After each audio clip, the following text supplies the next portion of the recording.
Yo, yo, yo, and hello out there, everyone on this beautiful Saturday afternoon in the area of Dallas, Texas. This is Willie Epting Jr., and I am your host of Kick the Narrative 7 right here on the Big Game Christian Sports Network. I I have a plethora of guests lined up. Some of them, well, actually, none of them are guests because they're all good friends of mine. And I'm going to bring them all in here in just a second. They can introduce themselves and tell you who they are and what they do. We'll get to that actually at the end of the show. So before we move any further, you already know what it is, man. Let's get this thing going. Let's go.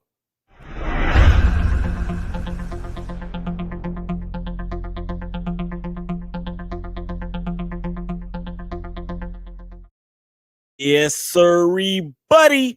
Kick the Narrative 7, Willie Epting Jr.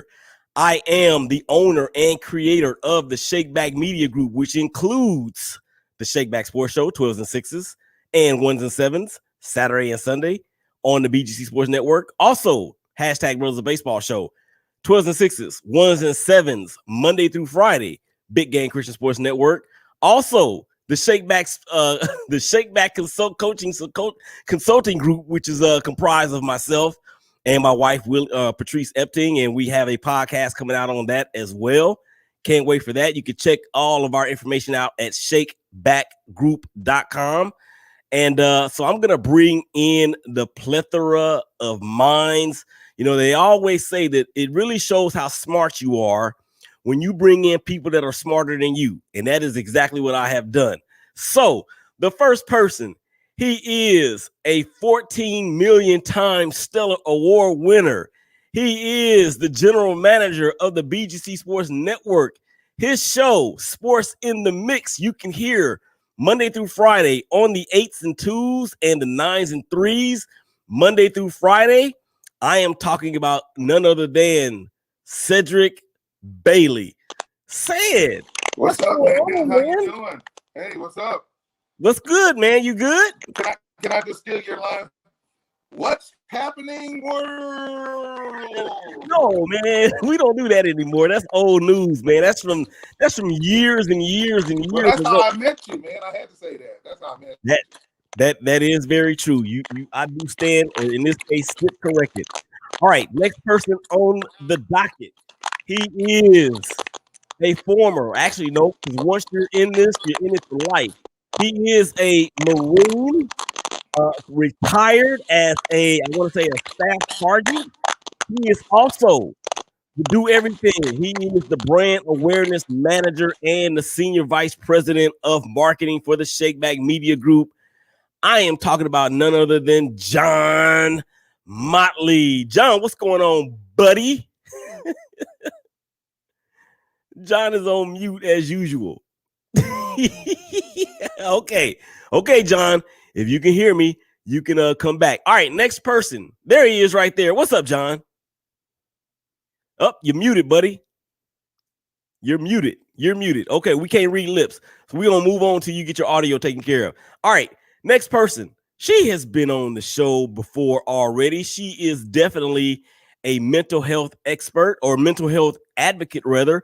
She is also a heavy advocate of equal rights for all citizens, no matter what color you may be, no matter what background you may come from. She's also the only person on the show that has sang the national anthem at various events. Who are we talking about? Liz Benavides. Liz, what's going on, sis? Hey, there's always something going on. You know it. Always something. That's what I tell my sons all the time. I say it's always something, because if it's not always something, then that means you're dead. All right. I can't be bored.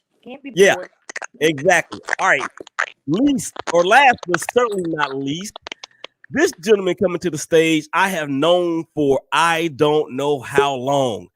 He is the pastor and founder of We Are the Salt. Did I say that right? We Are the Salt of the Earth Ministries out of Monroe, Louisiana. He is a fellow point guard. As a matter of fact, we call each other PG. That's how we refer to each other. And I am talking about none other than my big homie, one of my best friends, man, and an astute lover of God and a preacher of the gospel, Pernell Colston Ford. Pernell, what's up, man? What's up, PG? Hey, what's going on, PG? Thanks for allowing me to come aboard. Yes, sir. I appreciate it, man. I'm gonna put everybody. If you guys can mute your microphones when you're not speaking, that'll be perfect, so we can actually delay all of the cracking. But what I want to do now is I want to say thank you guys for coming on to the show. This is something that the network does every quarter, where we actually get into some real talk, and we're gonna do just that starting right now. It's gonna be like a round the horn type of situation. So whenever I call your name, or if you have a quick input, do me a favor and kind of put your finger up like we in church, and then I'll come to you with whatever comment or question that you may have. John has joined us back. I see he got his audio straight. So let's just get right into it, guys. So the pandemic, I mean, when we sent out everything, when I sent the outline out to you guys, it seemed like we were on the backside of the pandemic, but now cases appear to be rising again. Liz, are we on the backside, or are we headed for another surge? You got to unmute. I think we're in a surge. I mean, my son and I were, we're distraught. We can't go back to, back home for Christmas with the family. But the lockdowns over there, and of course I am fully vaccinated, as my family is, but it's just too risky going through airports. My mom's health is compromised, so I don't know when this is gonna come down. I really don't. All right, I appreciate that, and yeah, I mean, a lot of people had that same sentiment, and Pernell, as the preacher of the gospel and one whose faith is all that when it comes to seeing these things through, man. Where are we with this pandemic? Are we headed for another surge, or are we on the backside of it? Well, I think we probably might have another surge, because to be truthful, there's still just that there's still a younger generation that hadn't been vaccinated, and until that move forward, I believe that's the only way we can maybe get a grasp on it. But be honest, this is gonna probably be the as we say all the time, the new norm for a good little while. It's gonna be adjustment. I think when you look at how it was with the smallpox, how it was with when you had pneumonia, all those different things, it's gonna take time for it to work out. But until the younger generation to be more aware and get vaccinated, we'll never. It won't be normal at all. Yeah, and that actually leads me into my next question. I know, as a person that has kids, and we're both have grown kids for that matter. What is your thought of it in terms of how it's being received up in Oklahoma with regard to what Pernell said in terms of the younger people and their resistance to obtain the vaccine? A good question, Willie. I have a son, I have a daughter. My son was skeptical, my daughter was skeptical, and my son was in Korea. He came back to the United States, and in order for him to travel, he had to get the vaccination. They made him do the test and everything, and then they quarantine you. My daughter, she is one of those individuals that is very, very cautious of everything. They didn't immediately take the shots like we did. And see, I got my cards right here. I keep them with me. I do like to do a lot of travel and everything. When we go to sports arenas now, like when you go to an NBA game, you got to wear a mask when you go inside there, and they're going to have you do a COVID test. I mean, not COVID test, but they're going to ask you questions that you got to fill out. Mm-hmm. So it just depends. Now, in the NFL, they're not making them wear the masks inside the games, and they got more people in their venues in those stadiums. Most of them are outsiders. So it just depends on where you're at in the country. But young people, they're more skeptical of getting the shot than most adults are. Yeah, no doubt about that. And I had posted on social media at one point, John, that if as John is still muted, unmute your microphone for me, John.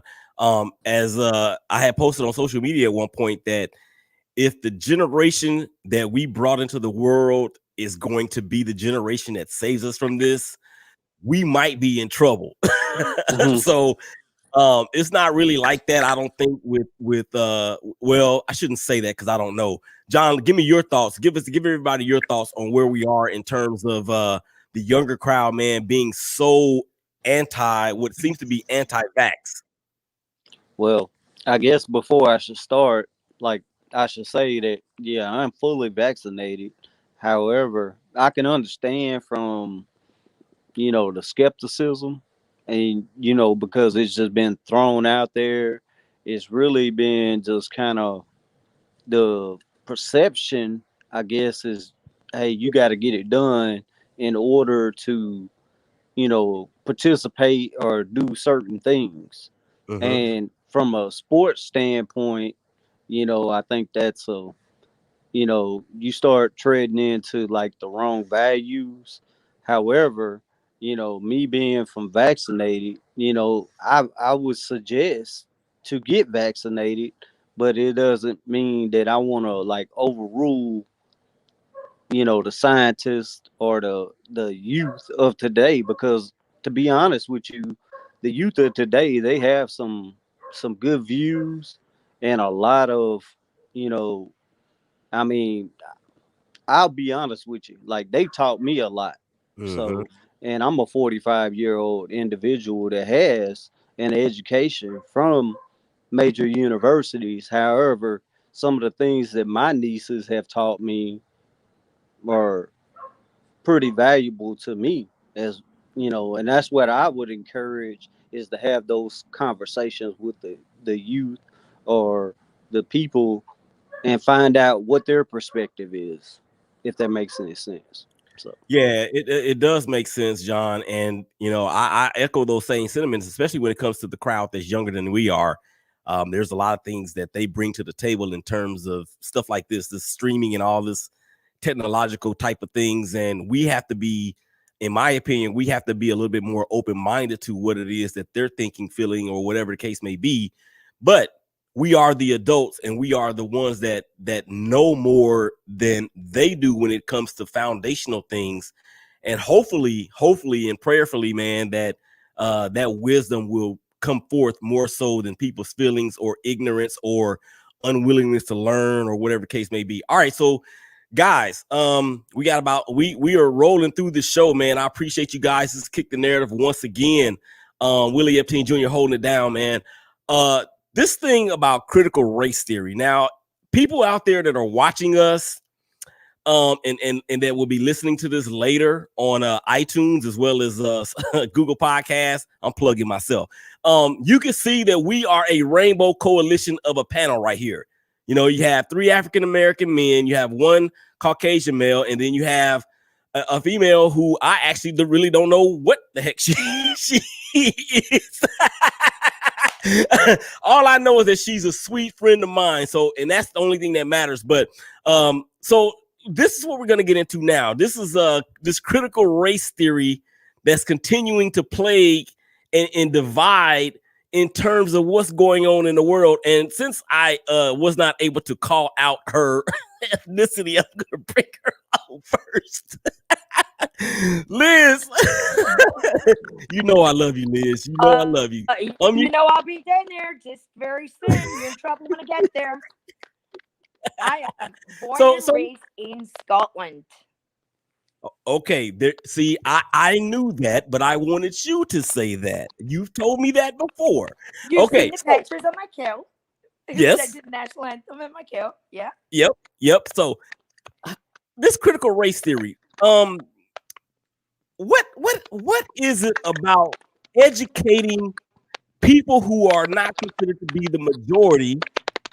Why is it so threatening to them?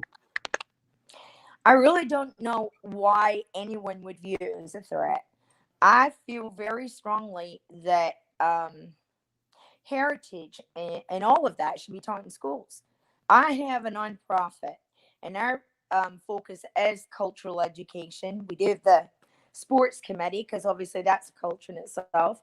And I partnered with an area which is the home of the Lumbee Native American tribe. They are the largest tribe east of the Mississippi. Okay. And we go into the schools, we go in with different people from different backgrounds. We've done presentations, Scotland, Saudi Arabia, China, Nigeria. And what really disturbed me was that they are not even teaching the Lumbee history. Mm. And that's his from a principal. And she was telling me, like, when she was in elementary school, they were. But no, they're not. Why are they not being taught their own heritage right in the area where they're born and raised? I mean, I Mm-hmm. just don't get it. Why would anybody be threatened? I mean, we're talking history. And if Mm-hmm. you're going to teach history to kids, teach them the real thing, not opinions. Give them the facts. That's my, Yeah. I mean, I don't feel threatened by anyone as far as race, religion, color, language, nothing, nor have I ever. So Mm-hmm. I don't understand why anybody would feel threatened by that. Yeah, and as I see Uncle Said shaking his head, that makes me think that he's ready to speak on it. So he just volunteered himself. So okay, what you got, Unc? Go ahead. Well, she's right. As you know, I live in the Chickasaw Nation, and we have Mm-hmm. the 5 civilized tribes here in the state of Oklahoma, and there were Indians that were here before in the Potawatomi Nation and the Kickapoo, and we got the Kiowa Nation. They're settled here, and the reason why they came here is because of the migration that came from states like Mississippi, Alabama, and of course Florida. That's where the Seminole Nation are. But we have a lot of heritage here in Oklahoma. As a matter of fact, my wife is of Indian descendant, and Mm. we're just now working with the Freemans, and I want to commend Maxine Waters, who stepped up in Congress to make sure that they get their money and their allotments and everything.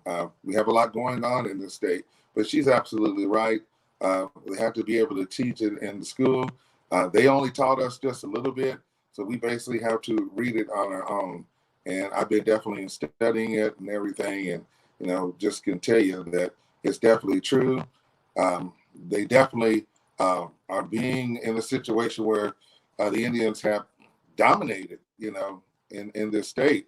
And as a matter of fact, I work real closely with one of the governors, and they are making some great things happen here in Oklahoma. And they're doing a better job teaching and getting the word out. As a matter of fact, they do stuff every month. We have great facilities here in Oklahoma that they look out for the natives. Yeah, and you talk about a melting pot, which is America by definition, or is it really by definition? Jay, I'm gonna bring you in because you are, of course, a Caucasian male, but you come at it from a different perspective, and I think your perspective, since I've known you, man, has been very interesting. And the fact that you have been, all over the world in serving the country, but your background. Talk about how your background speaks to the disqualifying of fear that should go with the teaching of critical race theory, as I do that in air quotes. Well, just to give you an idea of my background is, I'm from Monroe, Louisiana. Monroe, Louisiana is, you know, at this point it's getting ready to, it's trying to transcend upward. Uh, Part of that is the inner city structure, which they're trying to, better along the way. To give a background to what the high school that I went to, it was predominantly, African American. Then, of course, I went to ULM while I was in the military, and the University of Louisiana Monroe, I got a degree from there. However, like from there, I like 2 weeks later, I was at Grambling. So to give a unique perspective is that, I have a master's degree from, Grambling State University, which I have the utmost respect for because of the background that I have throughout my life. Say all that to sum it up, I really understand the the interest and the importance of what you guys have experienced in your lifetime. Okay.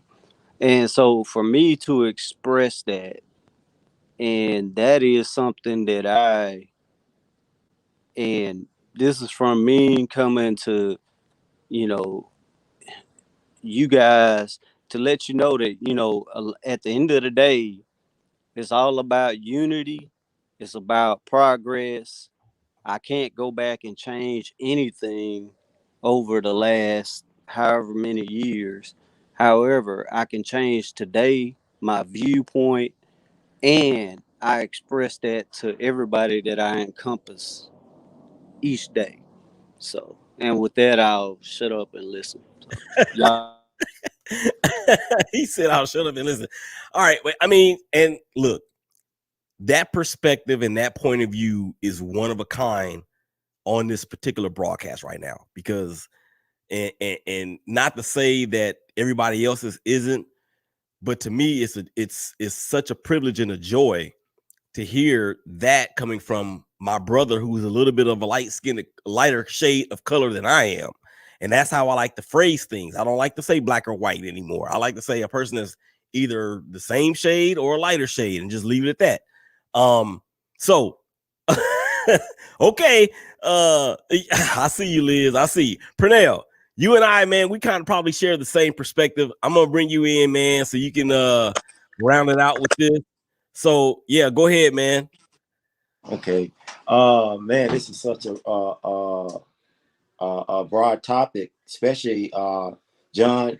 I know the school you went to. I live with one of the Wildcats, so I understand. But my role was different because in junior high, went to a all black school.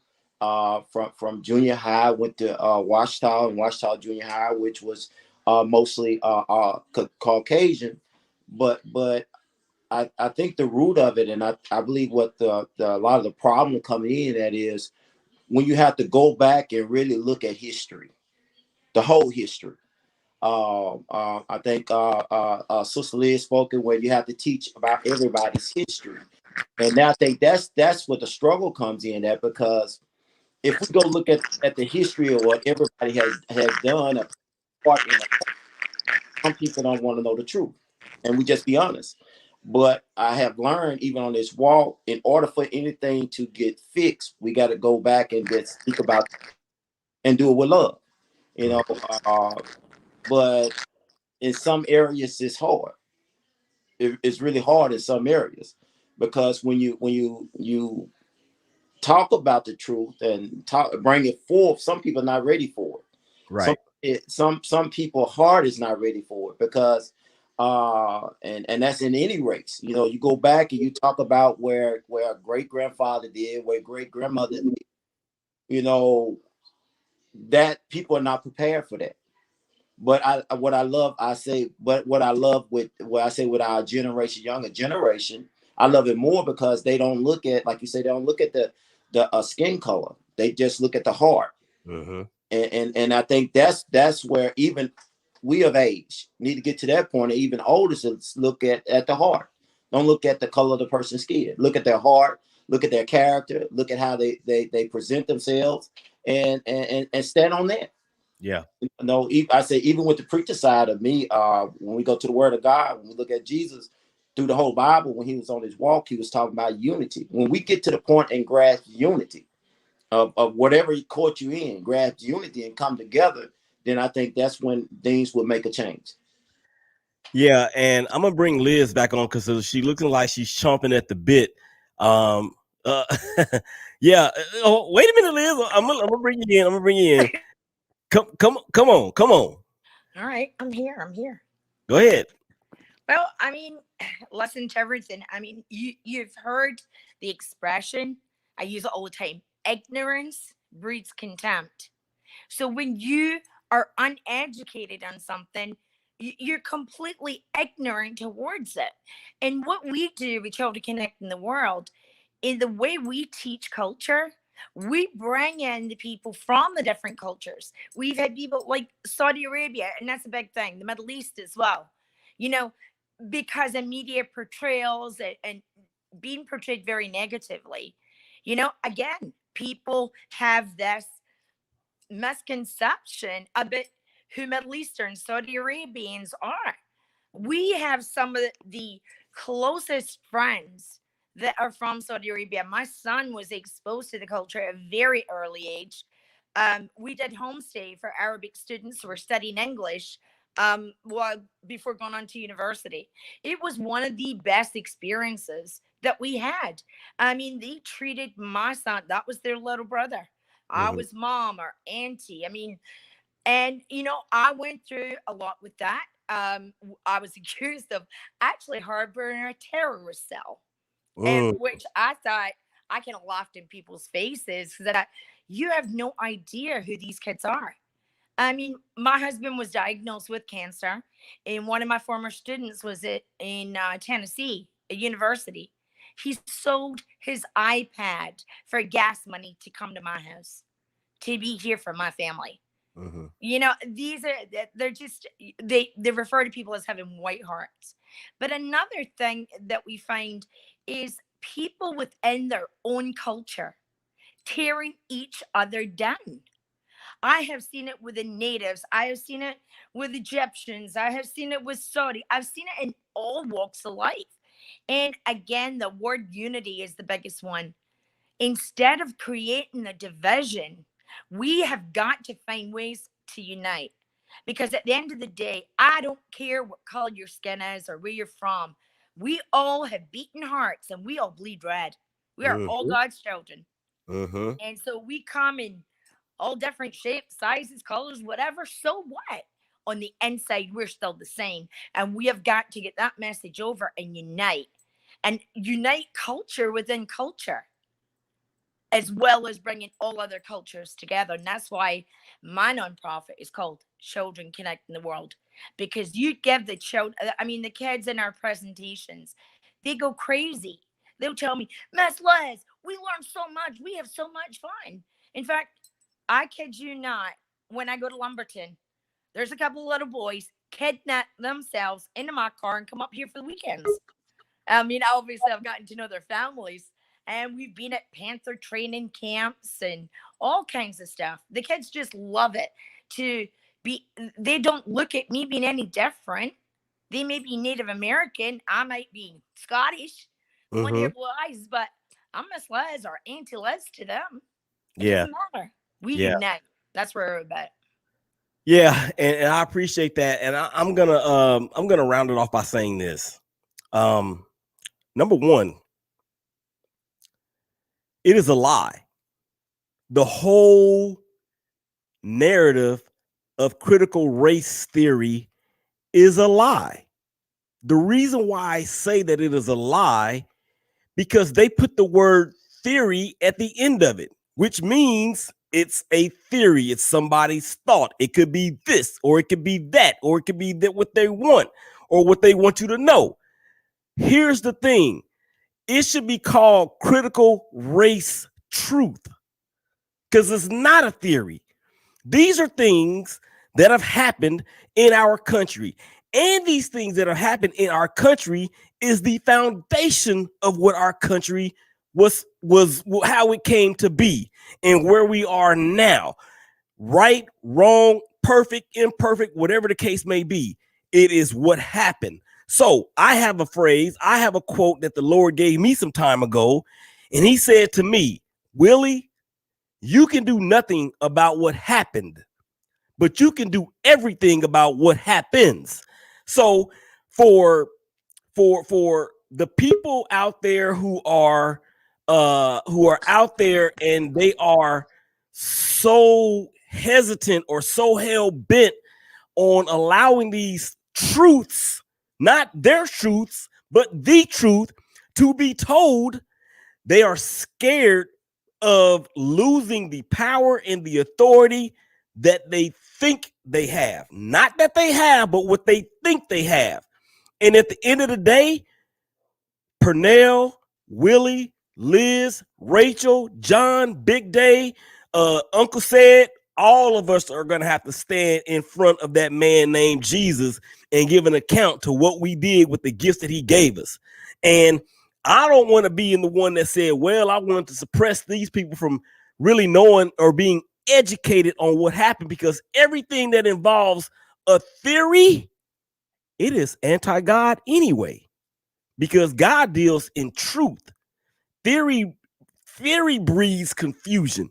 And the Lord that I serve and the book that I read does not talk favorably about confusion at all. All right, guys. I got to bring her in here. Her name is Rachel Hill. She's the first lady of sports out of Cleveland. I appear on her show on Tuesdays and Wednesdays. So she is here. Everybody say hello to Rachel as I go through here and unmute everybody's mics. Hey, Rachel. Great to Hey, Hi Rachel. guys. Hey, I Rachel. apologize. Hi, I apologize. But hello to everyone. Happy Saturday. It's all good, sis. I'm glad you made it in. You came in at the end. We're done. No, I'm just joking. Oh, I was about to say, doggone it. I'm just joking. Now we actually are deep into the discussion about critical race theory, and I don't know how much of it you heard, but since you came in towards the tail end of it, I want to let you have the last word on the continued division of the teaching and the controversy behind the critical race theory. As I went on my diatribe, let the people know, let the people hear your heart in regard to this particular situation. I think it's manufactured outrage, coming in on the tail end. And I like what you said about a theory. It provides a lot of confusion, but I think that this teaching in which is taught at a law school level, graduate student level. So this is something that most people aren't studying anyway. So it's just another Republican boogeyman to rile up their base, because let's be real, everything is about race nowadays. And you're watching people literally implode in front of you due to their hatred and their fear. You realize that there's racism out here, but you never realize how much until you get on social media and you see the everyday experiences that people have, how people talk to each other, how people do each other. So you're really starting to see those experiences that you might not have had, but the experiences that other people are having, especially their interactions with police. For some people, it's a minor inconvenience, but other people, it's their daily life being harassed by police. And these cops often know the people that they're harassing, and they can get away with impunity. So we're watching another white institution be at the forefront of how they treat Black people, and it's completely acceptable because they're protected. We're watching, the government play out passing these critical race theory laws where you can't teach critical race theory. Like Willie said, it's a theory. It's something that is thought about. You can't control what I think and what theories I have, but what we know is these things to be absolutely true. Data, statistics, all those things do not lie about the Black experience in this country. So people always want to avoid the truth. I mean, if people allow the truth to happen, they truly realize the evil things that's been perpetuated to Black people throughout society. And whatever, I don't know why that's trying to, people are trying to hide it, but it's something that's located in the history books. I don't have to go far. Like I said, I can go on social media now and see how people treat people of color still. I can go and look at laws on the books and see how those are directed towards people of color. I can watch the TV and see what laws are being passed so people don't have the right to vote. So these are things that are playing out in modern day times, and I really don't need a theory for that because these are lived experiences by myself and other people. But it's just a Republican boogeyman to rile up their base, to make them fearful, because we have to be real. In 2040, white people will no longer be the majority. So they're doing whatever they can to hold on to the majority. And critical race theory does not teach racism. It does not teach, someone to feel bad about their race. If a person does, that's on them. But, Black people are tired of living with racism. So white people can certainly learn about it in their own history. So that's what I have. Yeah, and all very, very good and valid points. I do want to add to that what she said though is this. Because if and as many times I have been on the Stephen A. Smith show as a call-in guest, and many times that I have gone at it with him, and as many times as he said things that I thought was ridiculous, here's one thing that he said that I thought is right on. If you are not the same shade of color as I am, and you don't believe the things that Rachel is talking about, we're not talking to you. We're not talking to you. Let me put it this way. We're not talking about you, but we are talking to you. Because I said this on a show, I don't know how long ago it was. It's on YouTube out there, everybody. I encourage you to go check it out and hit the subscribe button while you're there. Please, thank you. I remember saying this a while back, that in order for us to get to a point to where this is not going to be so much in the forefront, it is going to take my brothers and sisters who are a lighter shade of color than I am to help us get over the top. That's just what it is. But the thing is, too, guys, is that it's not all white people and it's not all black people, because you got some black people that are crossing the aisle and co-signing on these things that we're talking about. And then you have a lot of white people that are crossing the aisle and are on board with truth and unity and love and fairness and all those things. So let's be sure that we don't completely paint the entire picture with a broad brush and use it to paint it with like really a pencil. Because if Jesus can come into my heart and change the way that I have behaved in my 50 years on this planet, I'm glad that he has the ultimate eraser to take all of the things that I've said, done, and even thought away. And since we are built in his likeness and in his image, we are required. It's not an option. It's not a choice. We are required to do just the same thing that he has commanded. All right, guys, let's move on. We got about 10 minutes left to go in the show. The hypocrisy in the NFL is real. COVID-19 and vaccination statuses for people who have a little bit more influence in the league than others. And we're talking about, of course, Aaron Rodgers, quarterback from the Green Bay Packers, who came out and said that he was immunized, not vaccinated, immunized. And he said that he had been using different treatments because ingredients in 2 of the 3 vaccines that are approved had something in it that he was allergic to. So he is actually off the COVID list as of this show being aired right now, and will be on the field playing against the Seattle Seahawks on tomorrow. So, Pernell, as a man that toted the rock with some of the best of them back at Washita Parish High School in Monroe, Louisiana, and as a man who has gone to a school that has seen these types of favoritism type of things, man, let the people hear your heart on this issue with COVID-19 and Aaron Rodgers and why he was only fined $14,000 and not suspended. Man, can I say critical race theory also in that? Money Speak talks. your heart.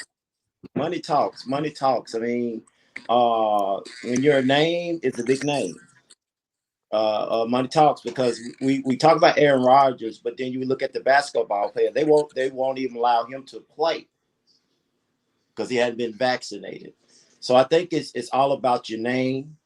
I'm not racist, but it's name, your color, who you are, the brand, all that plays a factor on different levels, even in the NFL. You know, if he was someone else, another quarterback with a lesser name or prestige, his fine would be a much higher. He probably didn't even get a chance to get on the field. But what? Money sells. I mean, brand sale. So hey, and then win. I mean, towards this part of the season, big game. Come on, big game. We need them.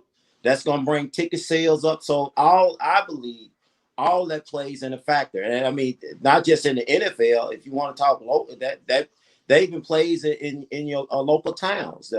The high school with the biggest prestige, they get more advantage than the other high school with lesser prestige. So it's all about the power, the name, the face, and the brand. That's how I feel.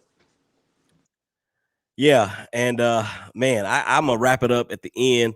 Who wants to go next? I'm gonna let somebody raise their hand, and I'm you know what?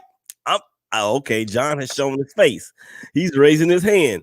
John, give it to him, man. What you got on this whole Aaron Rodgers and the hypocrisy of the vaccination, or really how the NFL has handled this whole situation with Rodgers and his quote unquote immunized status?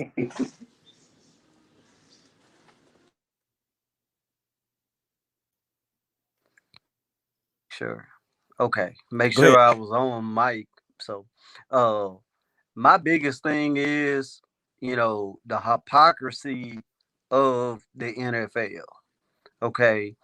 If we're talking about marketability, CeeDee Lamb right now is a marketable player. So why are you exposing him or trying to like lay him out as some kind of person that, okay, well, he's been fined this much money, but why? And when you look into it, it has to do with uniform violations or things that he does. So that's the excuse that the NFL has actually come up with right now, is that CeeDee Lamb is just basically, he flamboyant, he's doing whatever he wants to do, and at the end of the day, they're trying to make him out to be worse than Aaron Rodgers. However, I say all of that to say, look at Aaron Rodgers and how he has controlled the media, the NFL, and even the Green Bay Packers and their fan base. So I just ask that question. What has he done that can upset the apple cart that much? And I'll listen. All right, Liz, come on with it, because I know you've got some NFL circles, or you've been involved in some NFL circles, and I really want to hear your opinion on this whole Aaron Rodgers thing. Well, I mean, I'm not going to weigh on him as much, but what I will say is this. I think it's an individual's choice whether they're vaccinated or not. Because, I mean, okay, he got COVID, he got caught out, he wasn't vaccinated, but how many others are vaccinated but still got COVID? I mean, if we go for flu shots, it's not an individual choice to whether you want to get your flu shot or not. So, I mean, I don't understand why, it has to be dictated to. I think we all got to respect each other, our feelings, our views. I'm vaccinated, but it's not my job to tell my son. My son's 17 and a half. Now, he's not vaccinated. That's his choice. It's not because he doesn't believe in it. It's because he doesn't like needles. But, he'll be vaccinated before we fly to Texas. But he's still at that age that I have to say, he's pretty much an adult. He's got to be allowed to have his own choices, and I feel that should be with the NFL as well. I mean, the players obviously, the it's with safety, for them because they're going home to their wives, their families, young children, all of that. But again, it's an individual choice. So to be calling them all hypocritical and everything, maybe they are, but Yeah, I do believe it's an individual's choice, and no one should be forced into possession that many of the players are. right. Okay, Rachel, you got the next to the last word. Even though you are the first lady of sports, you're gonna have the next to the last word on this one. So come on in, because we've talked about this before on your show. If you unmute your mic so we can hear your heart.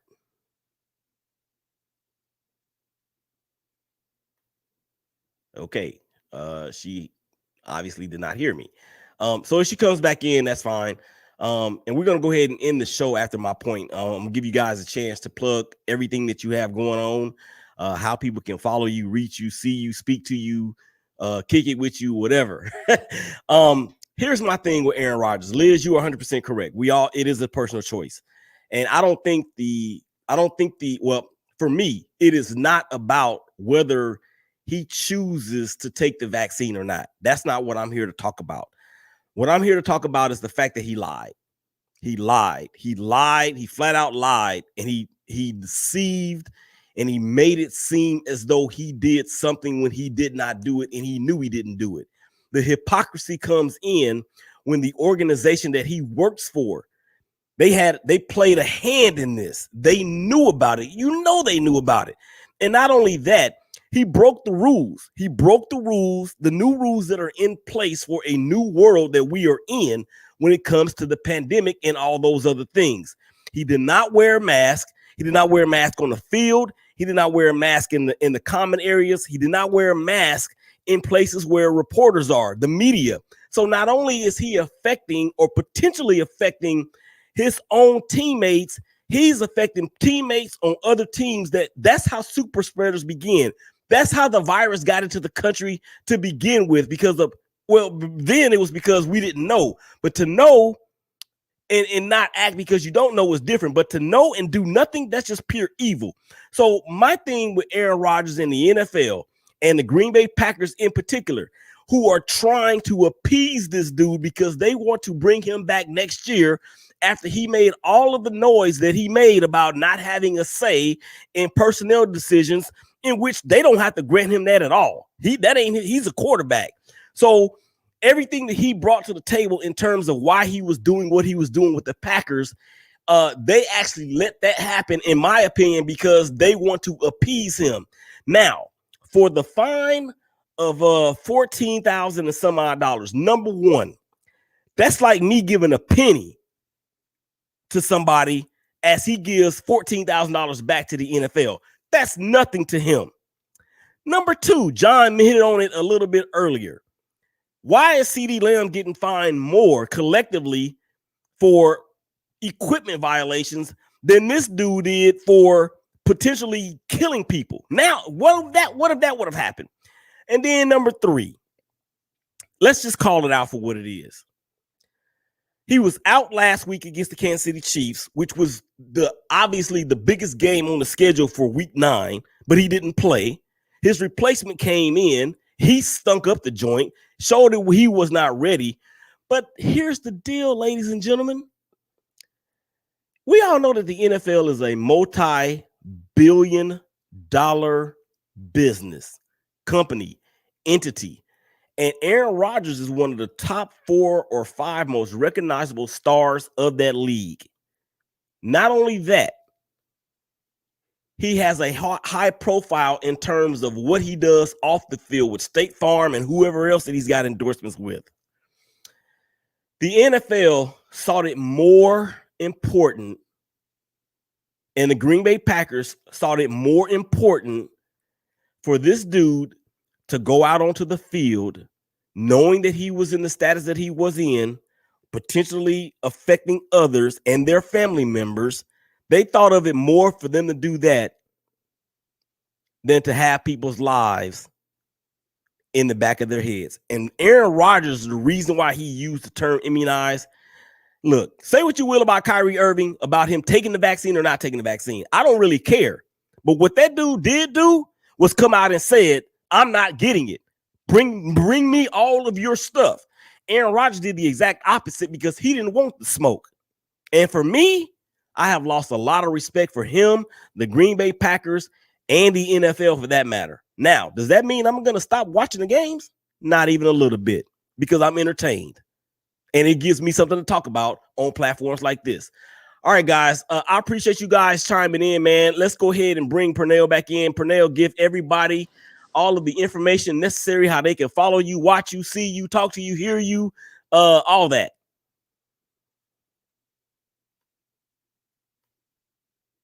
Unmute. Oh, He didn't unmute. He ended it. Okay. Liz, your turn. Give everybody the information how they can meet you, talk to you, see you, not be you, but all that.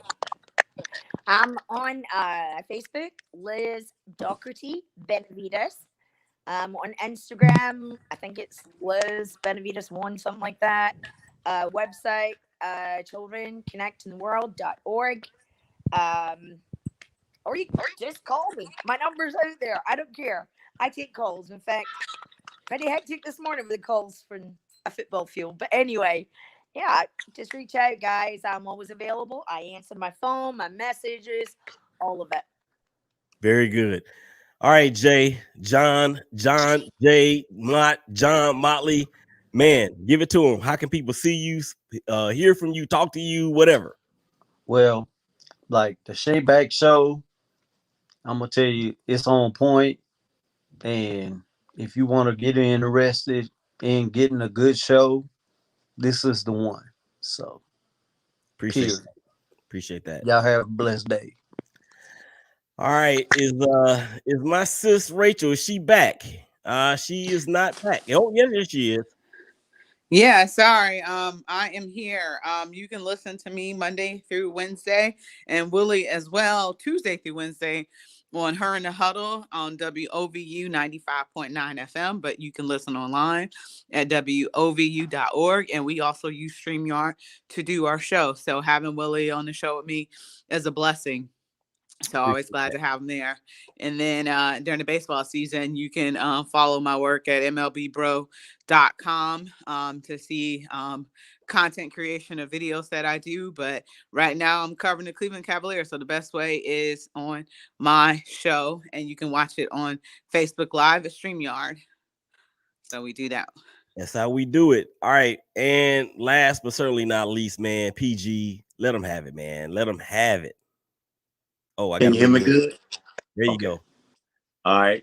Well, first of all, I want to say, PJ, bro, thank you. Keep doing what you're doing. You're inspiration to all of us back here at home, where and where you're showing the little guy that they're still capable of doing what God has given them to do.